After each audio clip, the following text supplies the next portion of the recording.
20,000 Leagues Under the Sea, Chapter 6, Full Steam Ahead. At this shout, the entire crew rushed toward the harpooner, commander, officers, boatswains, sailors, and cabin boys. Even the engineers and coal stokers left their posts. The order to stop had been given, and the frigate was now merely coasting. A great darkness reigned on the water, and no matter how good the Canadian's eyes might be, I wondered how he had been able to see what he had. My heart was beating so fast I thought it would burst. But Ned Land made no mistake, and all of us soon saw the object he was pointing to. At a distance of about 400 yards off the Abraham Lincoln starboard quarter, the sea seemed to be lit up from below. It wasn't merely a matter of some kind of phosphorescence. There could be no mistake about that. The monster was several fathoms below the surface and gave off that same intense yet unexplainable glow that several ship captains had already mentioned. Such magnificent radiance could only come... Sorry about that. I had to turn the page. Could only come from some source of great power. The area of light covered an immense, very elongated oval-shaped area in the water, and in the middle of this light was so intense that its brilliance was unbearable. "It's nothing more than a mass of tiny phosphorescent particles," cried one of the officers. "No," I answered with conviction. "Small sea organisms can never produce such strong light. It must have some basically electrical source. Besides, look! Look, it's moving. It's going forward, backward. It's heading for us." A shout rose from the crew of the frigate. "Silence," said Commander Farragut. "Helm to leeward. Reverse engines." Sailors rushed to the helm and engineers to the engine room. The ship's direction was immediately reversed, and the Abraham Lincoln cast to port and went around in a semicircle. "Right helm, engines forward," cried Commander Farragut. These orders were carried out, and the frigate moved rapidly away from the source of light. Or rather, it tried to move away, but the supernatural animal approached at a speed double that of the ship. We were all gasping for breath. Stupefied rather than afraid, we remained silent and stock still. The animal was gaining on us effortlessly. Even though the frigate was then traveling at 14 knots, this creature did a complete circle around us and enveloped our ship in its electrical sheath, as if in some luminous dust. Then it went 2 or 3 miles off, leaving a phosphorescent trail like the swirling smoke left by the locomotive of an express train. Surely and suddenly, from the dark edge of the horizon where it had gone to get up momentum, it rushed headlong toward the Abraham Lincoln with terrifying speed, stopped abruptly 20 feet from her hull, and then disappeared. Not by diving down, for its light did not diminish gradually, but suddenly, and as if the source of this brilliance had been abruptly turned off. It then reappeared on the other side of the ship, having either gone around it or under it. At any moment, a fatal collision could have taken place. Nevertheless, I was astonished at the frigate's maneuvers. It was fleeing, not attacking. It was being chased instead of chasing as it should, and I mentioned this to Commander Farragut. His face, ordinarily so impassive, became covered with an indescribable look of astonishment. "Mr. Aronnax," he replied, "I have no idea what kind of a formidable creature I'm dealing with, and I don't want to risk my frigate foolishly in such darkness. Besides, how can you attack or defend yourself against something when you don't even know what it is? Well, we'll wait for daylight, and then the roles will be reversed." "Do you have any more doubts, Commander, as to the nature of the animal?" "No, it is obviously a gigantic narwhal, and one that can produce electricity." "It perhaps might be," I added, "some type of animal closer to an electric eel or ray." "Perhaps," answered the commander, "and if it possesses such dreadful power, it must surely be the most terrible creature God ever created. That is why, sir, I want to be on my guard." The crew stayed up all night. No one thought of sleeping. The Abraham Lincoln, unable to compete with the animal's speed, had slowed down and was cruising at half speed. The narwhal also slowed down, allowing itself to be gently rocked by the waves. It seemed to have made up its mind not to leave the field of combat. Toward midnight, however, it disappeared. Or to put it more accurately, it went out like a large glowworm. Had it fled? This was more to be feared than hoped for, but at 7 minutes to 1 in the morning, a deafening whistle sound was heard, like that produced by a violently expelled spout of water. Commander Farragut, Ned Land, and I were on the poop, anxiously peering through the dark night. "Ned Land," asked the commander, "you've often heard whales roar, haven't you?" "Often, sir, but never a whale like this that brought me $2,000. Oh, don't worry, the prize money's yours. But tell me, wasn't that the same noise whales make when they spurt out water? It was the same noise, sir, but this one was infinitely louder. No, there's no mistake about it. It's some kind of whale lying out there in the water. With your permission, sir, added the harpooner, we'll have a few words with him at dawn. If he's in a mood to listen, I answered in a skeptical tone of voice. Just let me get within 4 harpoon lengths of him, replied the Canadian, and he'll very well have to listen. But if you want to get near it, said the commander, that means I'll have to put a whaleboat at your disposal. Naturally, sir. But wouldn't that be endangering the lives of my men? Along with mine, answered the harpooner unaffectedly. Toward 2 in the morning, the source of light reappeared as intense as before 5 miles to windward of the Abraham Lincoln. In spite of the distance and in spite of the noise of wind and sea, we could clearly hear the powerful swishings of the animal's tail and even its panting breath. It seemed as if when coming up for breath, air was sucked into the enormous narwhal's lungs, just as steam would be sucked into the cylinders of a 2,000 horsepower engine. I thought, a whale with the strength of a cavalry regiment. That ought to be a fine specimen of a whale. Till daybreak, we remained on the alert and ready for combat. The various devices for hunting the creature were placed along the railings. The first mate saw to the loading of the Sorry about that. His insulin pump failed. We will continue. Till daybreak, we remained on the alert and ready for combat. The various devices for hunting the creature were placed along the railings. The first mate saw to the loading of the blunderbusses that could send harpoons for a mile, and of those long swivel guns which fired explosive shells whose wound was fatal even to the most powerful animals. Ned Land spent his time sharpening a harpoon, a terrible weapon in his hands. At 6 o'clock, daybreak began, and with the first glimmer of dawn, the electric light of the narwhal disappeared.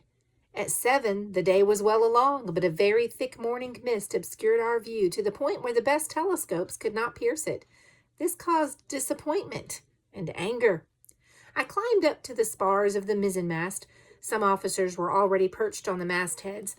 At 8 o'clock, the mist began to move slowly across the water, and its huge swirls rose little by little. The horizon grew both wider and clearer. Suddenly, just as on the day before, we could hear Ned Land's loud voice. "There it is, astern on the port side," cried the harpooner. Every eye turned toward the place he had indicated. There, a mile and a half away from the frigate, a long, blackish body was sticking about 3 feet above the surface. Its tail was moving violently and producing considerable foam. Never had a fish's tail churned the sea with such power.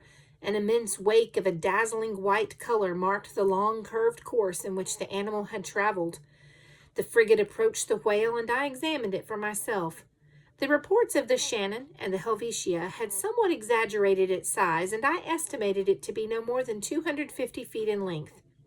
Its width and depth were difficult to judge, but as far as I could see, the animal was perfectly proportioned in all its dimensions. While I was observing this phenomenal creature, 2 jets of vapor and water rushed out of its blowholes and rose to a height of 120 feet, thus permitting me to judge its method of breathing. I came to the definite conclusion that it belonged to the subkingdom of the vertebrates, the class of mammals, subclass of non-delphians, division of pisciforms, order of cetaceans, family of... Well, now here I could not decide. The order of cetaceans includes 3 families, whales, cachalots, and dolphins, and it is in this last that narwhals are grouped. Each of these families is divided into several genera, and each genus into species, and each species into varieties. I was still missing variety, species, genus, and family, but with the help of Heaven and Commander Farragut, I would undoubtedly be able to complete my classification before too long. The crew was impatiently awaiting their leader's orders. After he had carefully observed the animal for a while, the commander called for his chief engineer. The engineer ran over. "Is your pressure up?" asked Commander Farragut. "Yes, sir," answered the engineer. "Good. Stoke the fires even more, and then full steam ahead." This order was greeted with 3 cheers. The hour of combat had struck. A few moments later, the frigate's 2 funnels belched forth torrents of black smoke, and the deck shook with the trembling of the boilers. The Abraham Lincoln, pushed by its powerful propeller, headed straight for the animal. The latter allowed the ship to approach to within 100 yards. Then, not bothering to dive, it started slowly off, maintaining its distance. This chase went on for about 3/4 of an hour, without the frigate being able to gain an inch on the whale. It became obvious that at this rate we would never reach it. Commander Farragut was angrily twisting the thick tuft of hair on his chin. "Ned Land?" he cried. The Canadian came over to him. "Tell me now, Master Land," the commander asked, "would you still advise me to put out the longboats?" "No, sir," Ned replied, "because we're not going to catch that animal until it decides to let us get near." "So what do we do?" "Get up more steam if you can, sir. As for me, with your permission, of course, I'll take up my position in the bobstays of the bowsprit, and if we get near enough, I'll harpoon it." "Go ahead, Ned," replied Commander Farragut. "Engineer," he shouted, "build up more pressure." Ned Land took up his post. The fires were stoked even more. The propeller was turning at 43 revolutions per minute, and the steam poured out of the valves. The log was thrown, and it was calculated that the Abraham Lincoln was traveling at a speed of 18.5 knots. But the cursed animal was also running off at a speed of 18.5 knots. For an hour, the frigate maintained this speed without gaining an inch. It was humiliating for one of the fastest ships in the American Navy. A mute anger spread among the crew. The sailors swore at the monster, but it did not deign to answer them. Commander Farragut was no longer merely twisting his beard, he was biting it. The engineer was once again called up. "Have you reached your maximum pressure?" asked the commander. "Yes, sir," replied the engineer. "Are the valves up to pressure?" 6½ atmospheres. "Well, get them up to 10. This was an American order if there ever was one. It made me feel as if we were in one of those famous races on the Mississippi. "Conseil," I said to my faithful servant standing next to me, "do you know that we'll probably all be blown sky high?" "As monsieur wishes," replied Conseil, and I'll admit that I was not unhappy at the thought of running this risk. The valves were charged. Coal was poured into the furnaces. The ventilators sent torrents of air across the live coals. The Abraham Lincoln's speed increased. The masts trembled down to their very foundations, and the swirling smoke scarcely had room to make its way up the narrow chimneys. The log was heaved once again. "Well," Commander Farragut asked the helmsman. 19.3 knots, sir." "Lay on more coal." The engineer obeyed. The pressure gauge showed 10 atmospheres, but the whale had undoubtedly also laid on more coal, for without seeming in the least disturbed, it also cruised at 19.3 knots. What a chase! I couldn't possibly describe the emotions that made me tremble from head to foot. Ned Land was standing at his post with the harpoon in his hand. Several times the animal let us get near.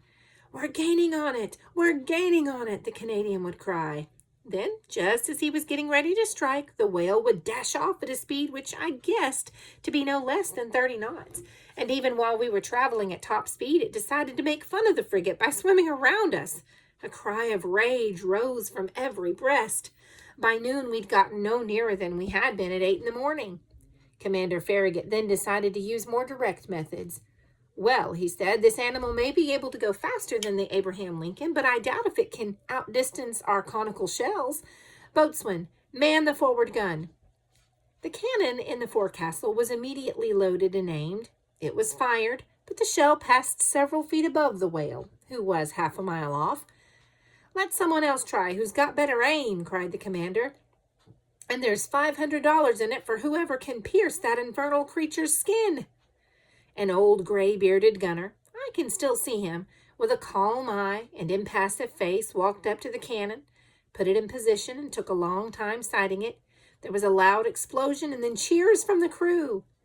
The shell had reached its target and struck the animal, but not in the usual way. Instead, it glanced off and splashed into the water 2 miles away. "That's too much," cried the old gunner in a rage. "That critter's covered with 6-inch armor plate." "Curses!" cried Commander Farragut. The chase began again, and Commander Farragut, leaning toward me, said, "I'll track down that animal until my frigate bursts." "Good," I said, agreeing with his decision. We at least hoped that the animal would get tired, or at least that it would tire more quickly than a steam engine. But no such luck. Hours passed without its giving any sign of exhaustion. Nevertheless, it must be said in praise of the Abraham Lincoln that it absolutely refused to give up. According to my estimate, we covered at least 300 miles on that unlucky 6th of November, but then night came on and wrapped the rolling sea in its darkness. Now I thought our expedition had ended, and that we would never see this fantastic animal again, but I was wrong. At 10:50, the electric light reappeared 3 miles to windward of the frigate, as intense and pure as on the previous night. The narwhal seemed immobile. Maybe it was tired out from its exertions during the day and was sleeping, letting itself be gently rocked by the rolling waves. Now was our chance, and Commander Farragut resolved to take advantage of it. He gave orders. The Abraham Lincoln was kept at half speed and went forward cautiously so as not to wake its adversary. It is not at all unusual to meet up with whales sound asleep in mid-ocean and to be able to attack them successfully. Ned Land had harpooned more than one while it lay sleeping. The Canadian once again took up his post in the bobstays of the bowsprit. The frigate approached silently, stopped its engines 400 yards from the animal, and then just coasted. No one dared breathe on board. The deck was wrapped in a deep silence. As we got within 100 feet from the source of light, it became so intense and brilliant as to dazzle us. Just then, I leaned over the forward rail and could see Ned Land below me, hanging on to the rigging with one hand and brandishing his terrible harpoon in the other. Scarcely 20 feet remained between him and the immobile animal. Suddenly, his arm snapped forward with a violent jerk, and the harpoon was thrown. I heard a ringing noise as the weapon seemed to hit something hard. The electric light suddenly went out, and 2 enormous streams of water broke over the deck of the frigate, rushing in a torrent from stem to stern, knocking over men and breaking the lashings of the spars. Then there was a terrible crash. I didn't even have time to reach for something to hold on to, but was hurled over the railing and into the sea.